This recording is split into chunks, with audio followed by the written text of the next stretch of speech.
বাংলাদেশের সরকারি চাকরিজীবীদের জন্য বড় এক দুঃসংবাদ এসেছে।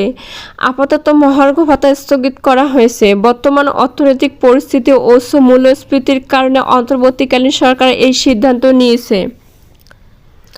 মহার্ঘ ভাতা মূলত সরকারি চাকরিজীবীদের অতিরিক্ত আর্থিক সহায়তা, যা মূল বেতনের নির্দিষ্ট শতাংশ হারে প্রদান করা হবে বলে জানানো হয়েছিল। এক্ষেত্রে 2025 সালে 14 লাখ সরকারি কর্মকর্তা কর্মচারীকে 10 থেকে 20% হারে মহার্ঘ ভাতা দেওয়ার পরিকল্পনা ছিল, কিন্তু বর্তমান অর্থনৈতিক বাস্তবতায় সেটি স্থগিত করা হয়েছে। বাংলাদেশের সরকারি কর্মকর্তা কর্মচারীরা আপাতত মহার্ঘ ভাতা পাচ্ছে না। জানুয়ারি থেকে এই ভাতা কার্যকর করার প্রাথমিক সিদ্ধান্ত থাকলেও বর্তমান অর্থনৈতিক পরিস্থিতি বিবেচনায় এই সরকার সিদ্ধান্ত থেকে সরে এসেছে। অর্থ মন্ত্রণালয়ের প্রস্তাব প্রধান উপদেষ্টার কার্যালয় থেকে ফেরত পাঠানো হয়েছে, যেখানে উল্লেখ করা হয়েছে যে বর্তমানে এই ভাতা প্রদান সমীচীন হবে না। পরিস্থিতি স্বাভাবিক হলে ভবিষ্যতে বিষয়টি পুনর্বিবেচনা করা হতে পারে। বিশ্লেষকরা মনে করেন, এই মুহূর্তে মহার্ঘ ভাতা প্রদান মূল্যস্ফীতি নিয়ন্ত্রণে বাধা সৃষ্টি করতে পারে এবং সমাজে বৈষম্য বাড়াতে পারে। বিশ্বব্যাংকের বাংলাদেশ কার্যালয়ের সাবেক প্রধান অর্থনীতিবিদ ডক্টর জাহিদ হোসেন বলেন, মহার্ঘ ভাতা দেওয়ার পক্ষে অর্থনৈতিক ব্যাখ্যা দেওয়া সম্ভব নয়, কারণ এমন তো নয় যে সরকারি কর্মচারীরা খুব কম বেতনে চাকরি করছেন। সরকারি কর্মচারীদের বেতন 2015 সালের পর থেকে বেসরকারি খাতের তুলনায় ভালো অবস্থান রয়েছে। উপসচিব পর্যায়ে কর্মকর্তারা বিনা সুদে গাড়ি ঋণ এবং গাড়ি ব্যবস্থাপনার জন্য প্রতি মাসে বাড়তি 50,000 টাকা সহ অন্যান্য সুবিধা পাচ্ছেন। এই প্রেক্ষাপটে বর্তমান অর্থনৈতিক পরিস্থিতিতে মহার্ঘ ভাতা প্রদান থেকে সরে আসাটাই যৌক্তিক। বাংলাদেশের সামষ্টিক অর্থনীতি বর্তমানে অস্থিতিশীল অবস্থায় রয়েছে। উচ্চ মূল্যস্ফীতি, বৈদেশিক মুদ্রার রিজার্ভ সংকট এবং রাজনৈতিক অনিশ্চয়তা অর্থনীতিকে চাপে রেখেছে। অর্থ বিভাগ জানিয়েছে, মহার্ঘ ভাতা কার্যকর হলে সরকারের অতিরিক্ত 5,000 কোটি টাকা খরচ হতো। প্রথম থেকে দশম গ্রেডের কর্মচারীদের জন্য 10 থেকে 15% এবং 11 থেকে 20তম গ্রেডের কর্মচারীর জন্য 20% হারে মহার্ঘ ভাতা দেওয়ার পরিকল্পনা করা হয়েছিল।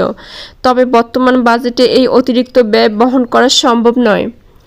অর্থ মন্ত্রণালয়ের সূত্র অনুযায়ী আপাতত মহার্ঘ ভাতা দেওয়া সম্ভব নয়, তবে ভবিষ্যতে অর্থনৈতিক অবস্থা ভালো হলে এটি পুনর্বিবেচনা করা হতে পারে। প্রধান উপদেষ্টার কার্যালয় থেকে অর্থ বিভাগের খসড়া অনুমোদন না পাওয়ার এই সিদ্ধান্ত চূড়ান্ত হয়েছে। সরকারি চাকরিজীবীদের মধ্যে এ নিয়ে মিশ্র প্রতিক্রিয়া দেখা যাচ্ছে। কেউ কেউ মনে করছেন, মূল্যস্ফীতির চাপের মধ্যে মহার্ঘ ভাতা স্থগিত করায় জীবনযাত্রা আরও কঠিন হবে। অন্যদিকে অর্থনীতিবিদরা বলছেন, বর্তমান পরিস্থিতিতে সরকারের ব্যয় সংকোচন নীতি যুক্তিযুক্ত। বিশ্লেষকরা মনে করছেন, আগামী অর্থবছরের বাজেটে মহার্ঘ ভাতা নিয়ে নতুন করে আলোচনা হতে পারে। যদি অর্থনৈতিক পরিস্থিতি উন্নত হয় তবে এই ভাতা পুনরায় কার্যকর হতে পারে, তবে এর জন্য সরকারি আয় প্রবৃদ্ধি এবং সামষ্টিক অর্থনীতির স্থিতিশীলতা জরুরি। সরকারি ব্যয় নিয়ন্ত্রণ এবং মূল্যস্ফীতি নিয়ন্ত্রণে রাখতে মহার্ঘ ভাতা প্রদান আপাতত স্থগিত রাখা হয়েছে। অর্থনৈতিক স্থিতিশীলতা ফিরিয়ে এলে নতুন অর্থবছরের বাজেটে বিষয়টি বিবেচনা করা হতে পারে। মহার্ঘ ভাতা প্রদান আপাতত স্থগিত থাকলেও ভবিষ্যতে অর্থনৈতিক পরিস্থিতি উন্নত হলে এটি পুনর্বিবেচনা করা হতে পারে। সরকারি কর্মকর্তা কর্মচারীদের এই বিষয়ে ধৈর্য ধরার পরামর্শ দেওয়া হয়েছে। বাংলাদেশের দেওয়া প্রত্যাবর্তনের চিঠির ইতিবাচক জবাব দিয়ে সুষ্ঠু বিচারের স্বার্থে ন্যায়ের পক্ষ নিয়ে ভারত শেখ হাসিনাকে দেশে ফেরত পাঠাবে বলে আশাবাদ ব্যক্ত করেছেন আন্তর্জাতিক অপরাধ ট্রাইব্যুনালের চিফ প্রসিকিউটরের বিশেষ পরামর্শক টবি ক্যাডম্যান। এদিকে আন্তর্জাতিক অপরাধ ট্রাইব্যুনাল প্রাঙ্গণে শুনানি শেষে এক প্রেস ব্রিফিং সাংবাদিকদের একথা বলেন তিনি। আন্তর্জাতিক অপরাধ ট্রাইব্যুনালের চিফ প্রসিকিউটর বিশেষ পরামর্শক টবি ক্যাডম্যান শেখ হাসিনাকে ফেরাতে দেওয়া চিঠির উত্তরে ভারতের মৌনতার বিষয়ে এ প্রশ্নের জবাবে টবি গণমাধ্যমকে বলেন, পররাষ্ট্র মন্ত্রণালয় যথাযথভাবে ভারতকে প্রত্যার্পণের জন্য আহ্বান জানিয়েছে, তবে এটা ভারতের ব্যাপার যে তারা ন্যায় বিচারের পক্ষে দাঁড়াবে নাকি তাকে বিচার থেকে রেহাই দেওয়ার পক্ষে অবস্থান করবে। আমি আশা করি ভবিষ্যতে তারা ন্যায় বিচারের পক্ষেই অবস্থান নেবে। তিনি আরও বলেন, চিঠির জবাবে ভারতকে ইতিবাচক পদক্ষেপ নিতে বাংলাদেশ সরকার জোর করতে পারে না ঠিকই, কিন্তু আমরা আশা করতে পারি যে তাকে এদেশে আনা হবে এবং বিচারের মুখোমুখি করা হবে। এখানে বলে রাখা ভালো যে ন্যায় বিচারের সাথে বিদ্যমান আইন অনুযায়ী তিনি আত্মপক্ষ সমর্থনের সব সুযোগ পাবেন। সাংবাদিকদের অপর এক প্রশ্নের জবাবে তিনি বলেন, আমি এখানে একজন পেশাদার হিসেবে কাজ করতে এসেছি এবং তাই করব। অতীতের কোনো ঘটনা, কারো কার্যকলাপ কিংবা পূর্বে আমার কাজের পরিধি কী ছিল তা একে প্রভাবিত করবে না। সবার জেনে রাখা ভালো, যেহেতু এই মালগুলো জটিল এবং কার্যবিধি সময় সাপেক্ষ, সুতরাং এই বিধিগুলো সঠিকভাবে সম্পন্ন করতে তাড়াহুড়ো করার কোনো সুযোগ নেই। আন্তর্জাতিক অপরাধ আইনজ্ঞ বিশেষজ্ঞ টবি আরও বলেন, তবে চিফ প্রসিকিউটর যেভাবে সব কিছু গুছিয়ে এনেছেন এবং নিশ্চিত করেছেন যে আইন আমাদের সম্পূর্ণভাবে সহযোগিতা করে, সেটা দেখার পর আমি আত্মবিশ্বাসী যে কাজগুলো সঠিকভাবে করা সম্ভব হবে। সামনের ট্রাইব্যুনালে যতদিন কাজ করব ততদিন আইনের বিদ্যমান কাঠামোতে বিষয়ে আলোচনা চলতে থাকবে।